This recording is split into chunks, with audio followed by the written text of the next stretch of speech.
You are listening to Wicked Psychotherapists, a podcast where two psychotherapists show you that taking care of and learning about mental health doesn't have to be wicked hot.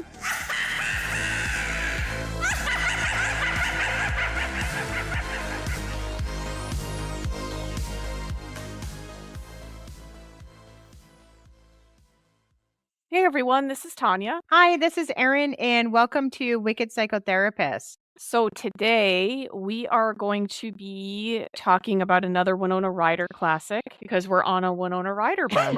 So I don't know if people like this or not. The ones that are tuning in, obviously, if you're listening, you do. Thanks for understanding our brain. Yeah, that's just the way we go. We go 80s, we go classic, we go Winona Cher. Yeah. So today we're going to be talking about the classic Heathers, which is amazing. Yay. Love Heathers. If you have not seen this movie and you are not of our generation, that being like the Gen X, slightly like older millennial-esque generation, this may seem a bit, there may be some elements in this that may seem kind of crass or kind of like outdated as they are. Not PC. Yeah, very much not. It's a dark, like kind of, I think, commentary on a lot of things, but it is wonderful. It's got Christian Slater in it, which we both agreed we loved at the time, and he's probably still great now, but we don't really see him too much. Mhm. But lots of mental health goodies packed in here. So many mental health. Yeah. I think issues, things to explore, even possible fan theories. That I do want to bring up that one that we were talking about. Because Okay. I think it'd be interesting just to see. Because it kind of was like, oh wow, it's just a whole new way to look at it. But so anyway, so this movie came out in 89, again in the line of all the movies we've been talking about, like Beetlejuice and Mermaids, Edward Scissorhands. And so it was that late 80s kind of point of view, talking about a group of gals named Heather who are in this high-powered popular clique in high school. And then there's Winona Ryder, who is Veronica. She's a Veronica who is accepted into this group.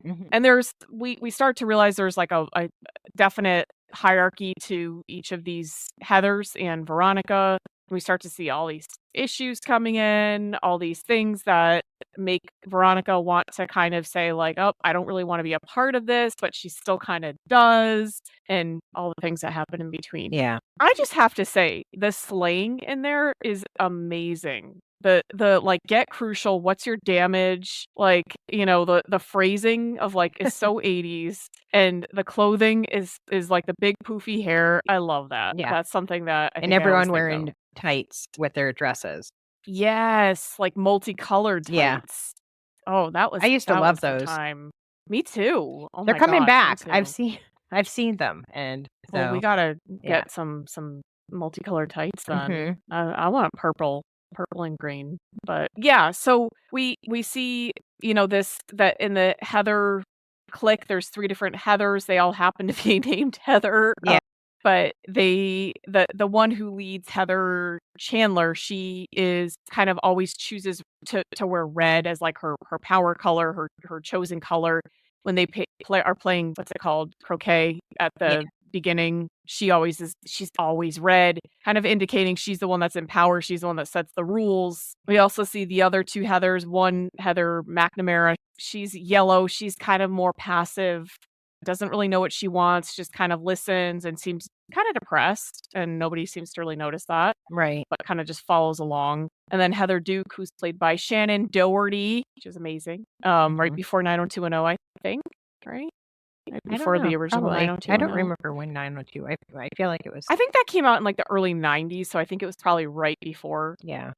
But she is great in that she is kind of the Heather that she's seemingly very meek and passive, is dealing with an eating disorder, but she really wants the power that Heather Chandler, the red Heather, commands and yields. So we start to see kind of some of the dynamics play out with some of the Heathers and Veronica when Heather Chandler, the red, I'm just going to say the colors. Yeah, because I don't, I was going to say, I don't know their last names. Yeah, kind of, for some reason, I looked this up before and it kind of stuck in my head, but let's just use the colors. Yeah, just Heather. Would remember. So the red Heather, she invites Veronica to a college party, and she's kind of trying to pressure her into being with her boyfriend's friend, or Heather is trying to pressure Veronica into being with like kind of, going and doing stuff sexually with the friend. Veronica's not into it. She drank too much. She kind of can't really like hang at the level that Red Heather wants her to. And so she yaks all over her shoes, Veronica does. And Red Heather is just like loving that.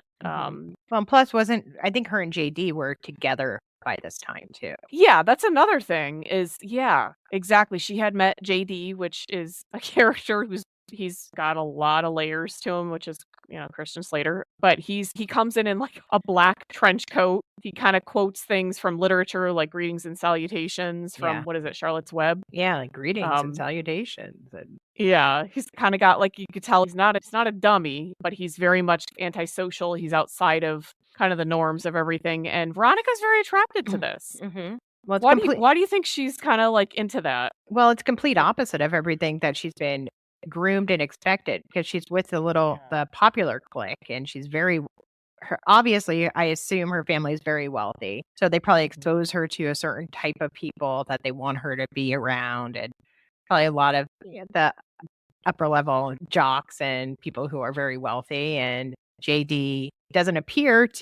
from the outside, doesn't appear like he's really cares much about the materialistic stuff. Though it does seem like his father is doing pretty well with his company or something. He explodes buildings, so I'm not sure what his dad does. But maybe just explosives. I don't know if that's a business, but yeah, but he's a complete different. Like when she first sees him in the cafeteria, he's sitting in the corner, kind of just watching and lurking, just watching what are these Heathers doing? Why are they taking these surveys table to table? Which that's so obnoxious too, that they feel like they are just so important that everyone in the cafeteria is going to stop eating and want to answer their stupid question that they have. Yeah. But they kind of want, oh wait, the Heathers are looking at me. They're talking to me. So JD's just watching the whole time. And I think that and Veronica's like looking, and she probably is like, oh, he's really different. He's, he's dark, and, he's wearing black. He's not wearing a color. He's intriguing. He looks mysterious. So she probably likes, like that complete opposite of what she's been exposed to probably her whole life. Yeah, for sure. I think it's definitely something that's different. And in the land that she's in, the world that she's in, the Heathers have just kind of that social, I don't know, those social norms have just been dominating for so long that she was like, oh, I could deal with some of that, and then they, of course, do some little flirty flirts, and she goes and asks him the lunchtime poll, and he's like, what's a Heather? What's a Veronica? Like these things are foreign to me, and she kind of likes that. Yeah, he's like, are you a Heather? And she's like, no, I'm a Veronica. Yeah. Which is kind of telling. Yeah, she definitely is a Veronica, and he's like, all right, I like Veronicas. But that's very cute. I think they dated in real life too, right? Christian Slater and Winona Ryder. They were dating during that time. I don't know, because I think that was the same time that Johnny and her were. Is this the controversy, people? Did her and Johnny end up because of Christian Slater? Are we uncovering it? Are we TMZ? Or has this already been so covered and everyone's like, they're like Erin and Tanya. That's like 40 years ago. We're like breaking news. Oh my God, from 1989. News from 1988. Oh my God. It's funny because it says 1988 on Wikipedia, but it says 1989 on different sources too. I don't know what year it came out, so it's around there. But so maybe were they dating? I don't know. I don't remember. I remember thinking and wanting them to date in real life, but I don't know. Yeah, they definitely had good chemistry. Like they were, I mean, for sure in that movie. But yeah, it says they dated briefly in the late 1980s after co-starring in the film Heathers. So their relationship began around 1988 and continued through 1989, about a year or so. Mm-hmm. Okay, wait. It said it lasted only for 2 weeks before ending. So 2 weeks or 2 years? Come on, Inquirer. We're not sure, because I'm just Googling this, like a pure Google. So it's like AI information that's gathered all around. Right. It's kind of like when it came out is kind of, I'm seeing 1989, 1988. Who knows? They dated at some point, right? So this was probably before Johnny. Hi, Johnny. Because that's what we talked about in one of our last episodes, the Johnny. Yeah. We're obviously like just kind of a podcast that's following Winona Ryder and like Share. Maybe our new podcast name is gonna be Winona Share. Winona. Winona, Cher, and then like whoever else. We just keep adding and then on. we'll just start doing movies of people she dated.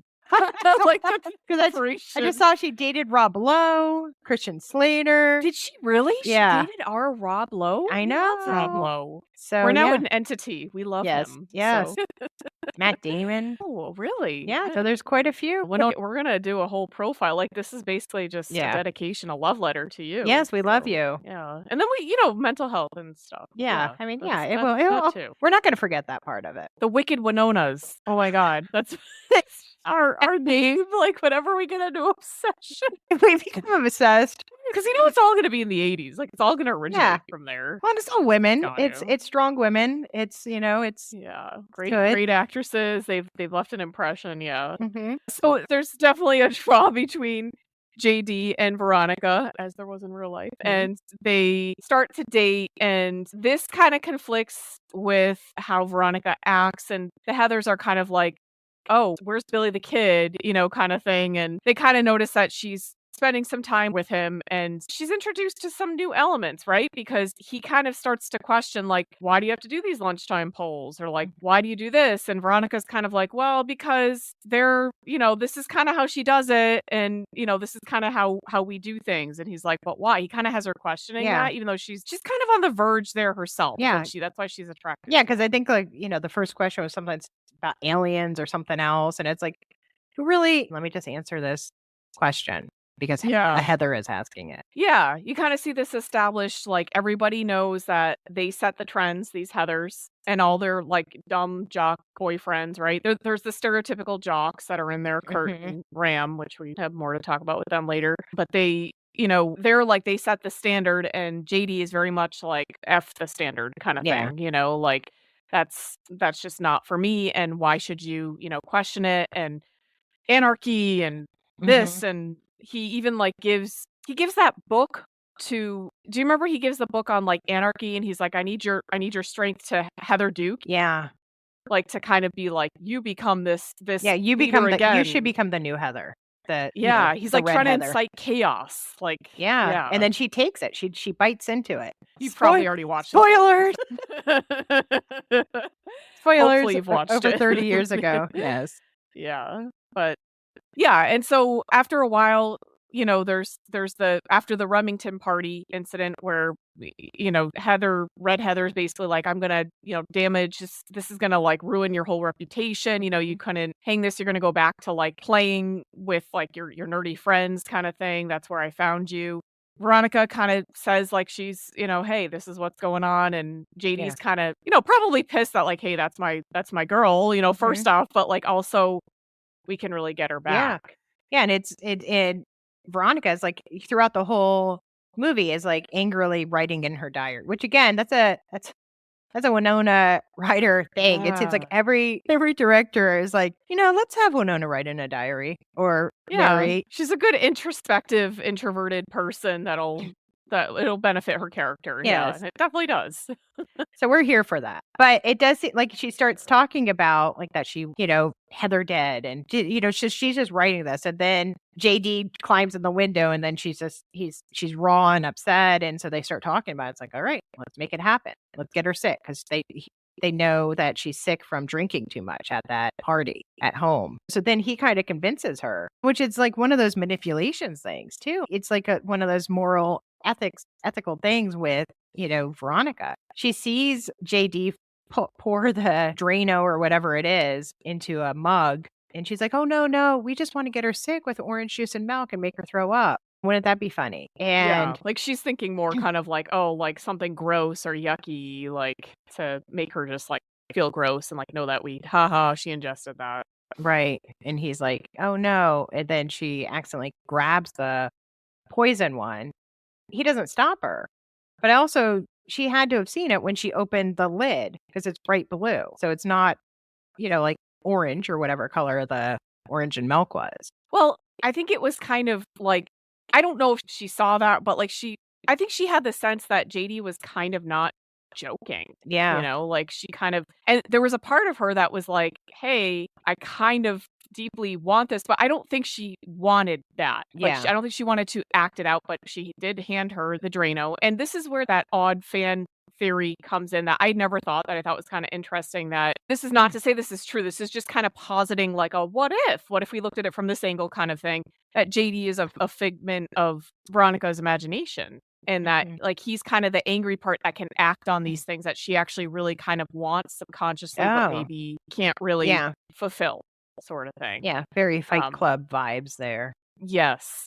Yes, exactly. And so Heather's like, you know, of course, Red Heather is like, oh, what did you like blow a loogie in there or whatever 80s term she says. You know, and then she drinks it because of course she's not against a dare, and she just keeps drinking the Drano, which I can't imagine. I think she's just drinking it so fast, like, oh, I'll just get through this, because that's how powerful she needs people to see her, that like, oh, she won't down for anything. And her last words are corn nuts. Like, yes. that's so awful. Corn nuts. I mean, that's just because she doesn't kind want of to just sums up swear her or whatever. existence. It's like all she wants is something, just this basic food of just corn nuts. It's just like so. Well, I think that's her way of saying like, crap or something like that, because that's what she would say. I don't think she wants to eat them. Because I thought corn nuts was like what she ate. No, she said that whenever she was like, corn nuts, like, rats. Oh, really? I don't think she. I never even noticed that. That's so funny. So even as she's dying, I mean, not literally funny, but that's so like strange. Like literally as she's dying, she won't even swear. She's still a lady. Yeah, that's what still it was. About her image, instead of like throwing an F-bomb or something. Oh, okay. I didn't even realize that. So that makes sense then. Yeah. So she's like, not even her image is still to her last dying breath is still important to her. So that kind of shows the strength of how much image goes into, you know, like, okay, you have to put up a show to be the one in power. You have to live it. You have to do it even up until you die. And then, of course, we know that with JD's encouragement and with Green Heather, Shannon Doherty, always wanting to be like Heather, she starts to kind of move into her spot. Yeah. Because, like Winona said, you know, you cut off one Heather's head, or maybe it was JD that said it. Yeah. You cut off one Heather's head, it's going to sprout a new one in place. And he knows that. Yeah. And Shannon Doherty Heather end up going into the locker, Red Heather's, and getting in the bow. And then all of a sudden she has the red bow in her hair and she's transformed into this powerhouse of Heather. You know, like all of a sudden she's not this meek person anymore. It's like, no, I'm going to just, you know, everyone's going to do what I want. Yeah, there's like, it's the image of like, you know, the red scrunchie represents power, or like I'm in this position. And so people like, I'm going to start doing lunchtime polls. I'm going to start to do the same things that kind of kept everyone in place. I was going to say in check. Yeah, that's in place. Yeah, so they know what's up. Yeah. And so, and there's a whole, like, you know, if you look at the color psychology of that, you know, as we all know, red is like kind of power and green is kind of envy. And then we have the other Heather who is yellow. She's kind of struggling with depression, and she has this point where she calls up one of their favorite radio stations. It's like a problem solving hot probs. Yeah. Yeah. So 80s. 1-800 hot probs. Yeah. 1-800 hot probs. And she kind of says, like, I'm depressed. You know, my parents are divorced. The last guy I was with killed himself, which is another kind of set up by JD. Yeah. And Heather Duke, the green Heather, laughs at it and passes it all around because she's like, oh, we're going to make fun of that because that's exposing a vulnerability. That's not cool. Yeah. Even though your friend is depressed. Then in the meantime, they're glamorizing Red Heather's suicide. So it's kind of like this opposing force of like, that was cool because she was cool, but Heather Chandler, the yellow Heather, was very much like actually having mental health issues and then wants to go and kill herself. She does try, and Veronica stops her with the pills in the bathroom. Yeah. And she's like, what are you doing? And they actually have a real moment. And and the yearbook committee is like, okay, we're going to make a 2-page spread. We're going to post her suicide note. We're going to do all this, which is so awful. You know, like if it was in real life, it's like, you know, yeah, it is very much glamorizing, and it's making the other kids just be like, okay, well, would I get this much attention? You know, like there's that song, like, so, you know, like that. Suicide. Yes. Teenage suicide. Don't do it. You know, by, I can't remember the shirt, but they all have the shirt. Big fun. Yeah. Cause that's the shirt that, that one girl is wearing. Martha Dumpstock. Yeah. And so that's it too. It's like, okay, well, we're going to you play the song again for the 20 millionth time. Like it's Yeah, it's like such a trend, but like then you actually see someone struggling with it and and Martha tries to, she's very much ridiculed, she's bullied for her weight, for how she looks, and she actually is like, I want to, she goes out and tries to kill herself, puts a sign on her and tries to like belly flop into traffic. It gets mocked. That gets Yeah. mocked. Like these are actual like mental health suicide predictors that maybe it wasn't really fully understood then, but I think it's pretty common sense to say that could, if they Yeah. tried it, then it could lead Yeah. to suicide. Yeah, and also poor Martha, she had a lot of signs too. Like she was isolated, she was mocked, she was bullied, she was probably depressed. You find out one of the Veronicas, yellow Veronica, and her used to be best friends when they're little. Or Yeah. it was green. Was it Heather. green Heather? Okay, so Yeah, yeah, it I was get Shannon Doherty. Oh, was it? Okay, but so that's also probably difficult. So then you see one of your old best friends now like a super jerk, like and just very popular and mocking you and publicly ridiculing you. So it is probably hard.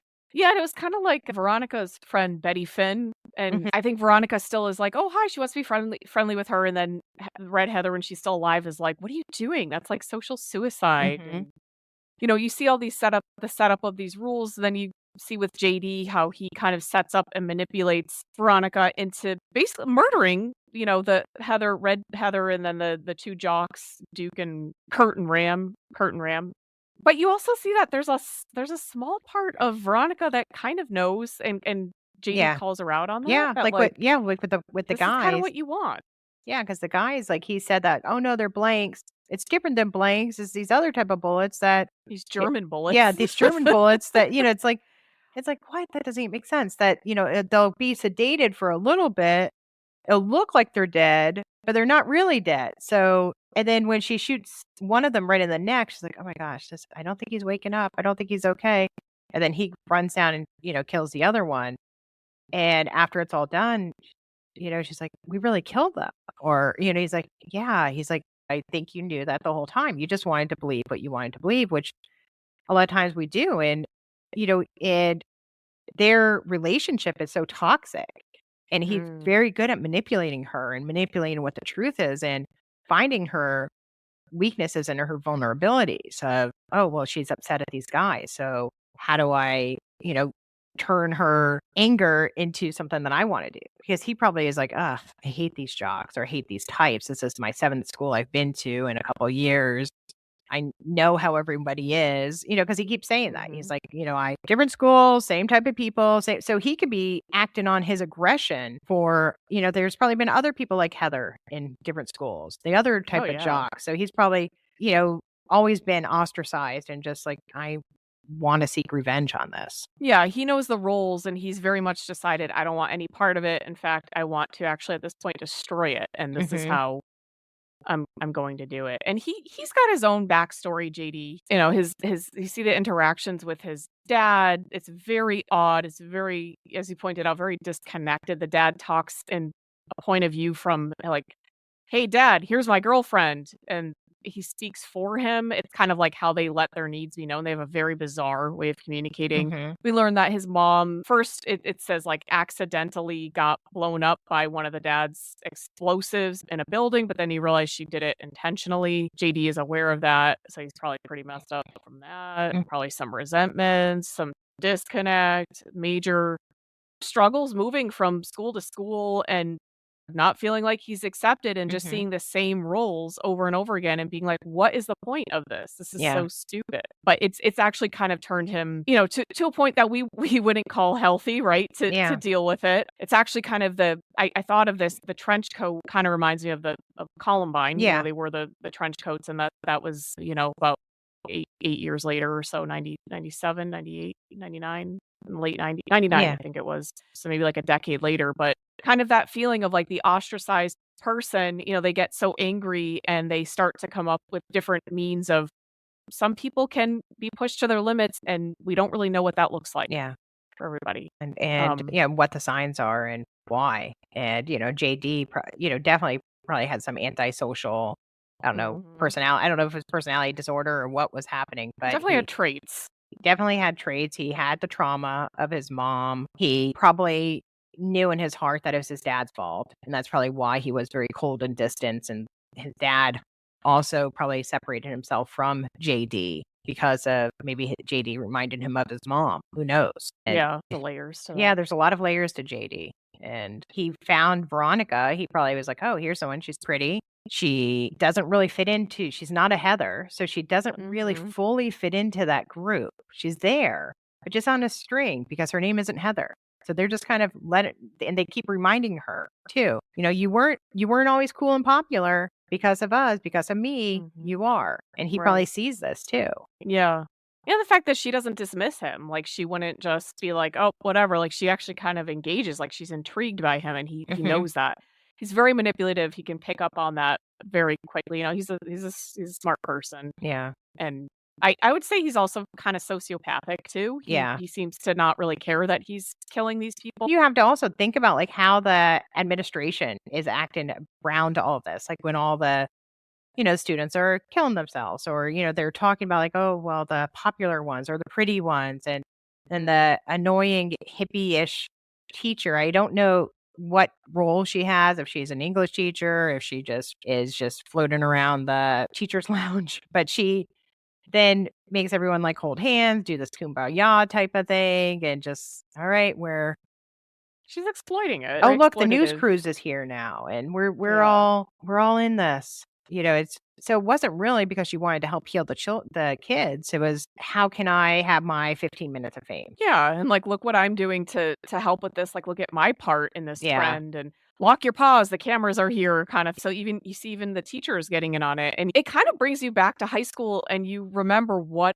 a bubble it is. I think probably a lot of people can relate to this, that it seems like just the whole world is made up of these elements, and they're not going to change, Mhm. and you're, like, stuck in it, and it just feels so present and Yeah. forever. Yeah, it is. It's very heavy and it feels very it's like this weird little, of people that you're in school with every day that you wouldn't normally interact with. And usually high schools are a couple different middle schools combined too. So here you have again people you would never have met unless now they're in your high school and there's all these different cliques and all these different social groups that you have to figure out how am I going to interact with them. And Yeah. yeah, you do come across like Heatherish type of people. And Oh, yeah. yeah, it's difficult. And it's interesting because with the quote of I've seen JD saying I've gone to different schools and it's all the same people, right? Like the different roles. And I think that's actually true for even generations that Mhm. the generation, like it's kind of, it's evolved in how we see like the popular people or the people that are, kind of like the outcasts, but you still have the hierarchy. Yeah. It's still there. I mean, like I can't really speak to nowadays. I'm not too in the know nowadays. You're not in high school anymore? Yeah, and I don't have any access to that. I don't work with high school Yeah. kids, like as clients, but young adults and things like that. It sounds like it's very different, but it's very much the same. Yeah. And I can even remember from, I went to high school in the late 90s, and graduated in the early 2000s, and it was different than Heather's, but it was the same. You knew who the popular kids were, you knew who the outcasts Mhm. were, you knew who the kids were that you made fun of, and you knew who the kids were that just kind of weren't maybe considered or were just kind of outside of that, Right. me, and just kind of that. Yeah. Mhm. But it is interesting though because it still can stand the test of time, I think even Yeah. now. Yeah. Even though people would say like, "Oh, that's so outdated," a lot of the like you can still apply some of Yeah. the same Oh yeah, definitely. principles Yeah, because there. it is. I mean, like, it's even if it's not like, "Oh, wait, we don't say that," or "We don't talk like that," or "We don't do that," but it if you take away some of the words and, different things people are doing, there's still the relationships, there's still the ostracism, it's still all there, and still also Yeah. the way teachers may or may not treat more of the popular people a little bit different because that's still there too. Mhm. Yeah. Yeah, and it may be, in like maybe smaller communities or maybe not even, if the teachers like are friends with some of their parents or, things like that or went to school Mhm. with them, Yeah. as students, I don't know. But or maybe their siblings who they disliked or liked a lot. But I think that it really is something that can, like, there's a lot of body shaming in this. There's a lot of anti-gay rhetoric, things like that, that I think would totally not stand up nowadays in terms of a movie, the way that it was presented. But those, now it's just kind of, it's different things, but Mhm. it still is the same. Yeah. There's still a way to outcast people, still a way to delineate and make Yeah. hierarchies. Whether it's, maybe people are doing it more on social media or they're finding other Mhm. things to talk about people. And it's still, the hurt is still there with kids and teens. It's, the bullying is still happening. It just might not be, and maybe it is. And maybe in some instance it is just as loud and as obnoxious and as telling. But maybe they're going behind the scenes a little bit. I'm actually curious about that. If anybody is, aware of that, like if they're a teacher or in school themselves or have just been in school, if they have any insight to let us know how you feel like different groups are outlined or how that is. Because I have heard from younger generations that it's not as defined, but I think that just means outwardly. Yeah, I do too. I think it's still there. I think people are, it would be wonderful if it wasn't. It would be great if there was like magic way that all cliques, all, different people just got along, but all the time. But I don't know if that happens. And unfortunately, there's still going to be some people that are left out, and there's still going to be people that manipulate people who might not have the highest self-esteem or self-worth, like JD did with Veronica. Yeah, and it's interesting because we see, at the end, JD he comes over to kill Veronica, and she's Mhm. already came up with a plan Yeah. to hang herself so that he kind of can't do anything. And then he kind of in his grief is just kind of like saying his thoughts out loud and is like, oh, I had Green Heather Dukes like have everyone sign this petition that I can blow up the school. This is what really It's is here. Yeah. interesting because he wants them to agree to it. It's underhanded. Obviously, they don't know. They think that Right. the group Big Fun is coming, but he wants them to kind of be like, we did ourselves in. He needs Mhm. that. That's like part of his thinking, the paradigm. So then also it'd be a huge thing too. So it'd be in the grand thing, like here's one whole establishment that agreed, like we messed up. We have not been doing this right. So we want to end it. And then it'd be proven JD right that all school systems or all people or all whatever it is it helps his yeah. worldview come into It play to makes say him like, oh, correct. yeah, it makes him, and it probably makes his world make sense. Like, oh, my mom was right to have wanted to have blown herself up because Yeah. if things are bad, that's what you should do. You should remove yourself Yeah. from it. Maybe it kind of justifies that hurt. Oh God, we are therapists. Yeah. So And it is probably full circle too. Like here's JD, his mom, killed himself. His dad just came back all excited. Hey, watch this video of this building blowing up and like it's almost like he's getting both like, okay, well, this is how my mom ended her life. And my dad is very proud when things blow up. Might not notice fascinating me, to but him. he notices buildings blowing up. So Mhm. I'd get my dad's Yeah, it pays attention. attention. And then we know that JD ends up, Veronica catches him, stops the bomb. He straps it on himself. Well, He goes outside. before that, I love it when they're in the boiler room and JD, she has the gun and he's like, oh, he sticks up his middle finger and she shoots it off. Oh yeah, I forgot about that part. Oh man, we're laughing in terms of it being a movie. Okay. Yeah, this is It's not total something we find fictional. funny. Christian Slater still has all his fingers. Yes. But yeah, I mean, it's just Um, really because I think he did not expect that she would actually do it. I think he thought like, yeah.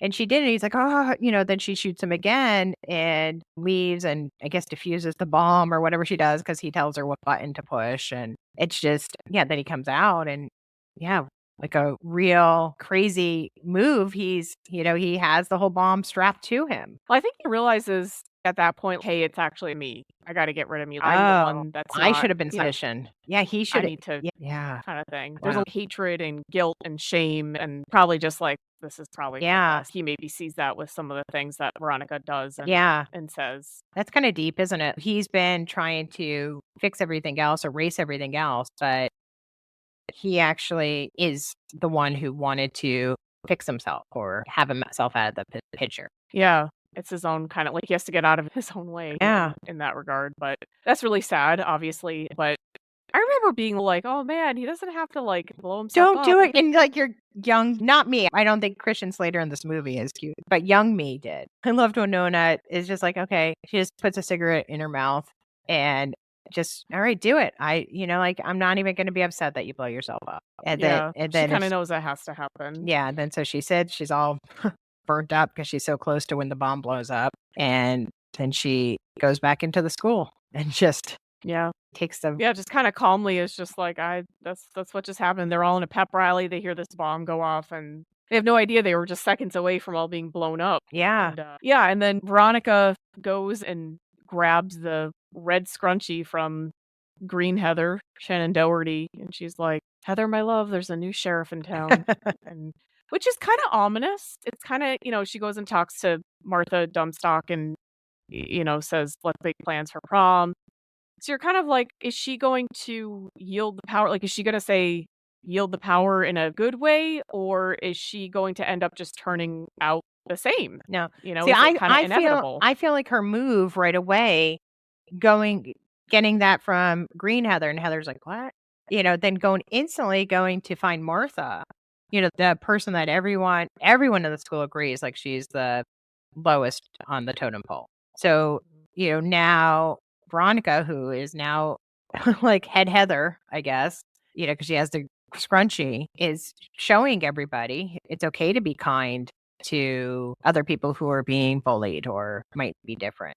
That's what I think. And I think that if there were Heathers too, I would think that it would have changed a little bit. And I did see some other people kind of speculating this too, that it's not that her intention is that, but would the role having the red scrunchie, having the to power, would that eventually kind of turn her into that anyways? Is that kind of the whole point? Like, no matter what you do, maybe there's kind of going to be this force that rules, like, maybe. And that's kind of what happens to people in real life too, right? Like when they're put in power, different situations, like they might be normal, they might not have ill intent, but start out really wanting to do well and I think that is the intent, but it's kind of like ominous because it's like, but she has that red scrunchie.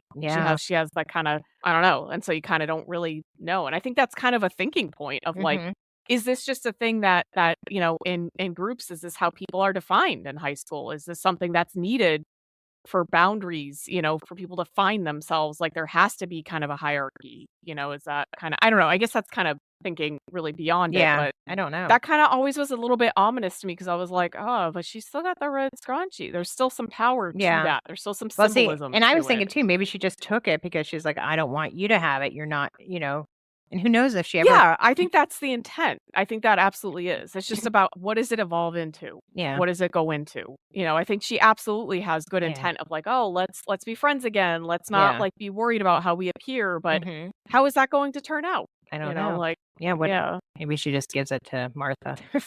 Yeah. I mean, I don't know. It could be, but I mean, thinking in realistic terms, this has continued throughout, like we just said, throughout generations, so it's not, I don't know. To me, it kind of leaves a little bit of a commentary of like, oof, this is not a happy ending necessarily, but it kind of is, like that's what I see. I definitely can see that other point of view, but I think it's like there's kind of in thinking of how it carries on into the other generations and stuff. It's a great movie. It's really, again, I can't imagine unless you're a millennial, late millennial or Gen Xer, that this would fully kind of like you would kind of be like, you kind of had to be there. I feel like it would be a little bit off in watching it, but it is definitely it is a good movie. I'd recommend it. I mean, it might be some people might think like if you're younger, you might be like, oh, this is so cringy, but yeah, and it is. It totally is. Yeah, I was cringing a little bit. I was like, oh my gosh, I forgot. Because watching it in different lens, but I still enjoyed it.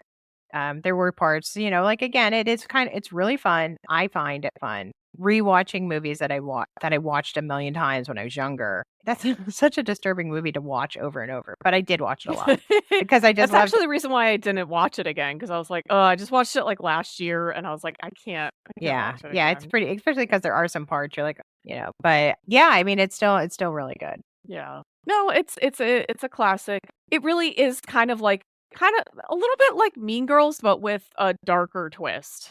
Yeah, for sure. Oh yeah, definitely. Without it. Yeah, maybe it is kind of like the Gen X Mean Girls. I don't know. I think it is. That's what it reminds me of. But it's also a huge commentary on a lot of different things. But it could definitely be think looked at as that. Maybe, yeah. But I mean, there's so many things, mental health wise here, kind of how it ends. Let us know what you think if you've seen it, if you want to see it, what this, picture that we've tried to give you, what this has you thinking about. Is there anything that you would add, anything that you would want us to know? And also just if you have any suggestions for future episodes, we have some planned out for the next couple months, but we are definitely willing to, change that around or Yeah. add to our schedule. Yeah, definitely. We love hearing from you guys. So yeah, and our socials, don't forget to follow us on Instagram at Wicked Psychotherapist. On Facebook, we are the Wicked Psychotherapists. Subscribe, follow, wherever. Leave us a review. 5 stars is amazing. So anything else to I add don't to know. that? Do you have a question today?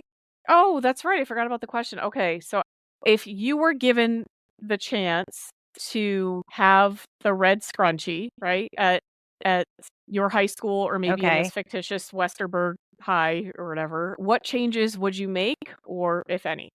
Wow. That's kind of a deep Let me one. go back to the 90s. So I guess because my high school was weird. It there were definitely a divide of the cliques, but I feel like there were some. Yeah, it seemed like a lot of people did get along, but there were a lot of people I could not stand. But I think if I would not do, I can definitely say I would not do lunchtime surveys with my red scrunchie. I would think that would be super annoying. Yeah. I maybe get a better parking spot in the parking lot.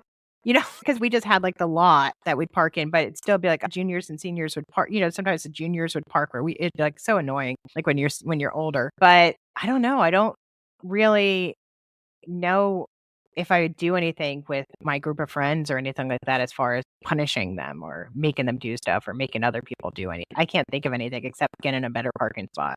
I mean, would you do anything to bring people together? Maybe because Oh. I mean, they're yielding their power in a not evil so way, and you could yield it for something good.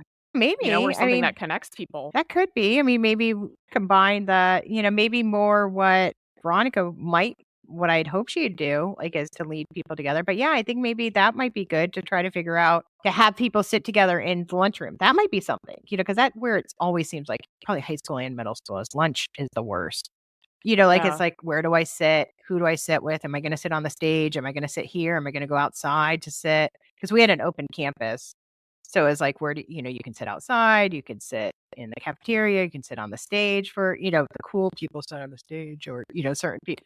So it was very, so maybe yeah, and not feeling like people are feeling so ostracized that they have to have just the, the geeks sit at one table or just, it's okay if you sit at our table. Yeah, so maybe some sort of lunchtime, hey, let's switch this up kind of thing. Yeah. And kind of get to know people. That's a good, yeah. I think, even having, I would like to think I would think of this, but I don't think I would back in high school. So this is more older Tanya, Okay. 2020. I don't think I would have, looking back with 2020 vision. But I think I would like to kind of have events that would allow people to get to know other people and would have them interacting, and I don't know, maybe seeing that they might need someone who knows about computers, Yeah. or they might need someone who, kind of that type of thing. But I don't really know how that would be. But I would think that would be a nice thing. That's just me thinking now. I don't think I would have thought of that in high school at all. Yeah, as soon as you said that, I was just thinking, oh, wait, we did do that because we had keg parties. But that doesn't. The technical knowledge always. Yeah, always but came yeah, in handy there. keg parties, every group seemed to forget, just kind of hang out at times. But I don't know. I'm just. Yeah. But I mean, that would be kind of neat. I wonder why they don't do stuff like that. Almost like a mixer or a mixer. Yeah, some kind of high school. Yeah, the 1950s, social club. I think that it's not as, again, the roles aren't as delineated. So I think a lot of popular kids probably have a lot of technical knowledge, right? Yeah. It's not the same anymore. It's not geeky to know about computers. Right. And it's actually kind of a standard. Yeah, it's mainstream. So it would look different now, but it wasn't everybody sitting in the computer lab with a big square apple. The green screen and playing Oregon Trail. Yeah. Well, actually, let's do a lighter question. So Okay. if you were to be a part of a group, what would your color be? Oh, I like that. Well, My favorite color is green, so I probably would choose green. Green and teal are my favorite colors. Green is also very earthy and meditative. In the movie, it was kind of considered like Envy. green with envy, but I think green is certainly a calm kind of, Yeah. meditative, like down to earth. Yeah. person. And I've always been drawn to it. I have a lot of teal and green in my house too. What about you? What would your color be? I don't know. I mean, like, I love purple, but I don't feel like I would be a purple person. I was thinking kind of green too, but like more of I just discovered so my this is a little bit of a rant, but I just discovered that my birthstone amethyst, I've always associated with purple, but there's green amethyst. Yeah, yeah. And I just got a pair of earrings that are green amethyst, and they're like very, very light Mhm. green. And I love light green and forest green. And I just feel like that would be something I would really like. I don't Yeah, know. I would yeah. kind of like to be that, I don't know, just the feel of that. Yeah, that's true. Yeah, Yeah, my so birthstone's green too. That's weird. yeah. So, I mean, mine is like traditionally purple, but Yeah. it's like I kind of really like the green one. yeah, So I don't know, maybe purple and green. yeah. Maybe that Those are that nice would be together kind too. of You'll be a too. priest at Advent. My purple and green Yeah. garb, yeah.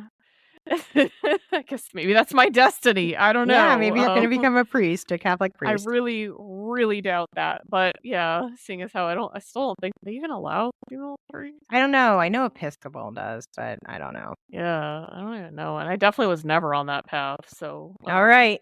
Sorry. yeah. but but yeah, so let us know what your color would be and why and what you think about the movie. But Yeah, and anything else? and this will Any other be comments? No, I mean, I think we're going to be releasing this in February. So hopefully you look forward to, we have a lot of good shows coming up. Like that's what Tanya was saying earlier. We have a lot. I think you guys will be excited. Yeah, lots of good things. And probably maybe some more appearances from Winona. The Winona wormhole. Yeah, The Wicked Winonas. Yes, we are signing off for the Wicked Winonas. Winona Judd's going to contact us and be like, am I part of that? You can be for a fee. Yeah, but Winona Ryder, she's free. Yeah. She gets that's Yeah, just, she can. ride or die. I used to always love all her haircuts too. She was always so cute.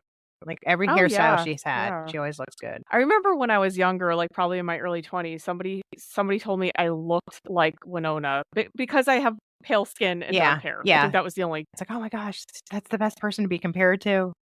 Yeah. And they I mean, the person was kind of, somebody standing by was like, that's not a compliment. I was like, it sure is. Yes, it is. And I will always 100%. cherish it. Yes. Yes, I will cling to that. Okay. But anyways, yeah, so that's us, the Wicked Winonas. But don't forget, stay wicked. And keep your mind well. All right. Have a great week and we'll talk to you soon. Bye-bye.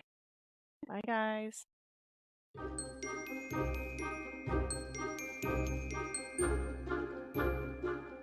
Thanks so much for listening today to the Wicked Psychotherapists podcast.